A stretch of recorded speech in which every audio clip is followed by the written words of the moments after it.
ఆ పంట నష్టపోతుంది అన్న భయం లేకుండా రైతులకు ఉచితంగా పంటల బీమా చేసి ప్రతి ఎకరాను ఈ క్రాప్ చేసి ఆర్బీకేల ఆధ్వర్యంలో పారదర్శకంగా రైతులకు ఉచిత పంటల బీమా వైఎస్ఆర్సీపీ ప్రభుత్వం అమలు చేస్తే చంద్రబాబు నాయుడు గారి ప్రభుత్వం వచ్చిన తర్వాత ఆ ఉచిత పంటల బీమా ఎత్తివేసిన పరిస్థితుల్లో ఈరోజు రాష్ట్రంలో వ్యవసాయం కనిపిస్తూ ఉంది. ఈ క్రాప్ వ్యవస్థను పూర్తిగా నీరుగా చేశారు. దళారీలు లేకుండా పంటలు కొనుగోలు చేసే ఆర్బీకే వ్యవస్థను నీరుగార్చిన పరిస్థితిని ఈరోజు రాష్ట్రంలో చూస్తూ ఉన్నాం. ఎరువులు, విత్తనాలు, పురుగుల మందులు ఇవన్నీ కూడా నాణ్యతను పరిశీలించి నాణ్యతకు ప్రభుత్వమే గ్యారంటీ ఇస్తూ రాష్ట్రంలో ప్రతి రూరల్ కాన్స్టిట్యుయెన్సీలో 146 ల్యాబులు ఏర్పాటు చేసి కాన్స్టిట్యుయెన్సీకి ఒక ల్యాబును ఏర్పాటు చేసి ఆ ల్యాబులన్నీ అందుబాటులో తీసుకొని వచ్చి విత్తనాలు కానీ ఎరువులు కానీ పురుగుల మందులు కానీ ఆర్బీకేల ద్వారానే నాణ్యతకు గ్యారంటీ ఇస్తూ రైతులకు గ్రామంలోనే రైతులకు అందుబాటులో ఉండే పరిస్థితిని వైఎస్ఆర్సీపీ ప్రభుత్వం చేస్తే ఈ ప్రభుత్వం దాన్ని పూర్తిగా గాలికి వదిలేసి ఈరోజు మళ్ళీ రాష్ట్రంలో కల్తీ విత్తనాలు, కల్తీ ఎరువులు, కల్తీ పురుగుల మందుల మధ్య రైతు జీవితం తల్లడిల్లిపోతా ఉన్న పరిస్థితి ఈరోజు రాష్ట్రంలో కనిపిస్తూ ఉంది. మేము తీసుకొచ్చిన ల్యాబులు ఈరోజు నిర్వీర్యం చేస్తూ ఉన్న పరిస్థితుల మధ్య ఈరోజు రాష్ట్రం కనిపిస్తూ ఉంది. మా ప్రభుత్వ హయాంలో ధాన్యం కొనుగోలు కాక ఆర్బీకేల ద్వారానే దళారీ వ్యవస్థ తీసేసి ధాన్యం కొనుగోలులో ప్రతి రైతుకు కూడా కనీస మద్దతు ధర ఖచ్చితంగా రైతుకు అందుబాటులోకి తీసుకొచ్చే కార్యక్రమం మేము చేస్తూ ప్రతి రైతుకు కూడా ఎంఎస్పీ మాత్రమే కాకుండా జిఎల్టీ ఛార్జెస్ కింద అంటే gunny bags, logistics, gunny bags, labour, transport కింద ప్రతి రైతుకు ఎకరాకు 10,000 రూపాయలు అదనంగా మా ప్రభుత్వ హయాంలో వైఎస్ఆర్సీపీ ప్రభుత్వ హయాంలో ప్రతి రైతుకు కూడా మేము ఇచ్చేవాళ్ళం. ఈరోజు రైతుకు గిట్టుబాటు ధరలు రాని పరిస్థితి. ధాన్యం కూడా 300 రూపాయలు ఎంఎస్పీ కన్నా తక్కువ రేటుకు కొనుగోలు చేసిన పరిస్థితి.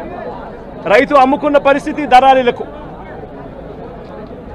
ధాన్యం కొనుగోలుకే కాకుండా మా ప్రభుత్వం వైఎస్ఆర్సీపీ ప్రభుత్వంలో గతంలో 3,000 కోట్ల రూపాయలతో ధరల స్థిరీకరణ నిధి తీసుకొచ్చి ఏకంగా 5 సంవత్సరాల కాలంలో 7,500 కోట్ల రూపాయలు ఖర్చు చేసి మార్కెట్లో కొనుగోళ్లు చేసి మార్కెట్లో పోటీతనాన్ని పెంచి రైతులకు గిట్టుబాటు ధరలు వచ్చేట్టుగా మా ప్రభుత్వ హయాంలో 7,800 కోట్ల రూపాయలు ఖర్చు చేసి రైతులను ఆదుకున్న పరిస్థితి మాది. అయితే కేంద్రం ప్రకటించిన పంటలకే కాకుండా మిరప, పసుపు, ఉల్లి, చిరుధాన్యాలు, అరటి, బత్తాయి, టమాటో కేవలం ఒక సంవత్సరం కిందట వైఎస్ఆర్సీపీ ప్రభుత్వం ఉన్నప్పుడు రైతు రాజ్యంగా రాష్ట్రంలో పరిపాలన సాగించినప్పుడు రైతు పరిస్థితి ఎలా ఉండేది, ఒక్క సంవత్సర కాలంలో రైతు ఎలా దిగజారిపోయాడు అని చెప్పడానికి నిదర్శనం ఈరోజు రాష్ట్రంలో ఈ జిల్లాలో జరిగిన రైతు ఆత్మహత్యలు. గత ఏడాది రైతు భరోసా కింద రైతన్న పెట్టుబడి సమయంలో రైతన్నకు పంట వేసే సమయంలోనే మే మాసం చివరికల్లా ఖరీఫ్ మొదలయ్యే నాటికల్లా రైతన్నకు రైతు భరోసా కింద పెట్టుబడి సహాయం అందేది. వైఎస్ఆర్సీపీ ప్రభుత్వ హయాంలో, మా ప్రభుత్వ హయాంలో గత ఏడాది రైతు భరోసా కింద అందుతా ఉన్న ఆ సొమ్ము చంద్రబాబు నాయుడు గారు వచ్చిన తర్వాత ఆగిపోయింది. ఈ పెద్ద మనిషి చంద్రబాబు నాయుడు గారు వచ్చిన తర్వాత గత ఏడాది రైతు భరోసా కింద మోడీ గారు ఇచ్చే 6,000 కాక మరో 20,000 రూపాయలు రైతు భరోసా కింద ఇస్తానని చెప్పాడు పెద్ద మనిషి చంద్రబాబు నాయుడు. గత సంవత్సరం రైతులకు ఇవ్వాల్సిన 20,000 రూపాయలు ఎగరగొట్టేశాడు.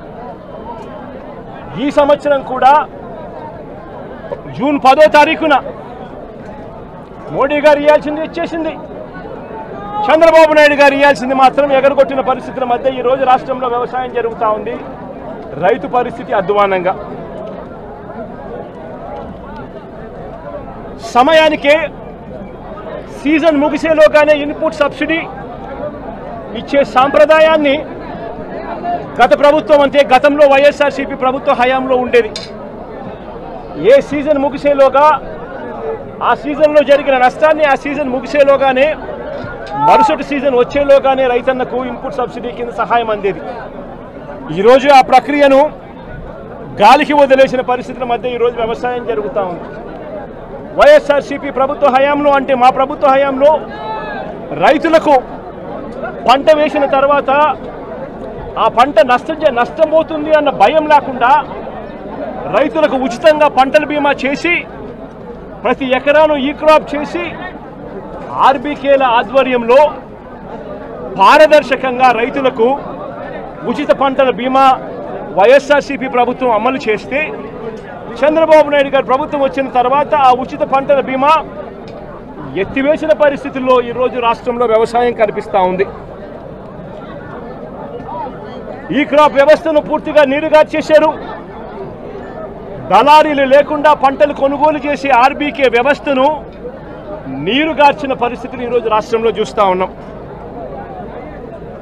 ఎరువులు, విత్తనాలు, పురుగుల మందులు ఇవన్నీ కూడా నాణ్యతను పరిశీలించి నాణ్యతకు ప్రభుత్వమే గ్యారంటీ ఇస్తూ రాష్ట్రంలో ప్రతి రూరల్ కాన్స్టిట్యుయెన్సీలో 146 ల్యాబులు ఏర్పాటు చేసి కాన్స్టిట్యుయెన్సీకి ఒక ల్యాబును ఏర్పాటు చేసి ఆ ల్యాబులన్నీ అందుబాటులో తీసుకొని వచ్చి విత్తనాలు కానీ ఎరువులు కానీ పురుగుల మందులు కానీ ఆర్బీకేల ద్వారానే నాణ్యతకు గ్యారంటీ ఇస్తూ రైతులకు గ్రామంలోనే రైతులకు అందుబాటులో ఉండే పరిస్థితిని వైఎస్ఆర్సీపీ ప్రభుత్వం చేస్తే ఈ ప్రభుత్వం దాన్ని పూర్తిగా గాలికి వదిలేసి ఈరోజు మళ్ళీ రాష్ట్రంలో కల్తీ విత్తనాలు, కల్తీ ఎరువులు, కల్తీ పురుగుల మందుల మధ్య రైతు జీవితం తల్లడిల్లిపోతా ఉన్న పరిస్థితి ఈరోజు రాష్ట్రంలో కనిపిస్తూ ఉంది. మేము తీసుకొచ్చిన ల్యాబులు ఈరోజు నిర్వీర్యం చేస్తూ ఉన్న పరిస్థితుల మధ్య ఈరోజు రాష్ట్రం కనిపిస్తూ ఉంది. మా ప్రభుత్వ హయాంలో ధాన్యం కొనుగోలు కాక ఆర్బీకేల ద్వారానే దళారీ వ్యవస్థ తీసేసి ధాన్యం కొనుగోలులో ప్రతి రైతుకు కూడా కనీస మద్దతు ధర ఖచ్చితంగా రైతుకు అందుబాటులోకి తీసుకొచ్చే కార్యక్రమం మేము చేస్తూ ప్రతి రైతుకు కూడా ఎంఎస్పీ మాత్రమే కాకుండా జిఎల్టీ ఛార్జెస్ కింద అంటే gunny bags, logistics, gunny bags, labour, transport కింద ప్రతి రైతుకు ఎకరాకు 10,000 రూపాయలు అదనంగా మా ప్రభుత్వ హయాంలో వైఎస్ఆర్సీపీ ప్రభుత్వ హయాంలో ప్రతి రైతుకు కూడా మేము ఇచ్చేవాళ్ళం. ఈరోజు రైతుకు గిట్టుబాటు ధరలు రాని పరిస్థితి. ధాన్యం కూడా 300 రూపాయలు ఎంఎస్పీ కన్నా తక్కువ రేటుకు కొనుగోలు చేసిన పరిస్థితి. రైతు అమ్ముకున్న పరిస్థితి దళారీలకు.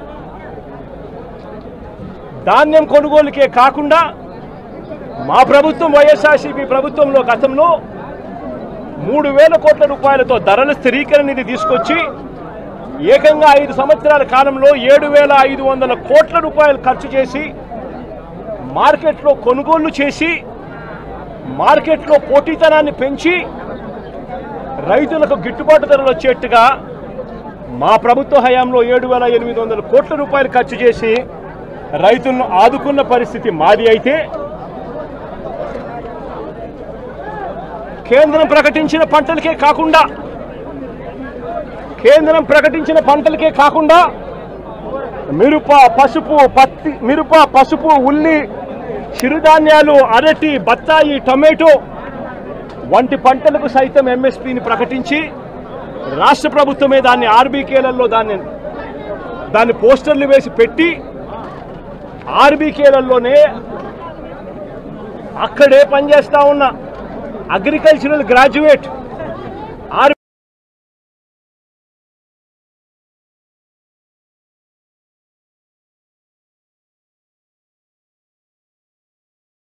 అక్కడే కూర్చోబెట్టి ఆ పంటలకు సంబంధించిన రేట్లు వెంటనే అప్డేట్ చేసేవాళ్ళు.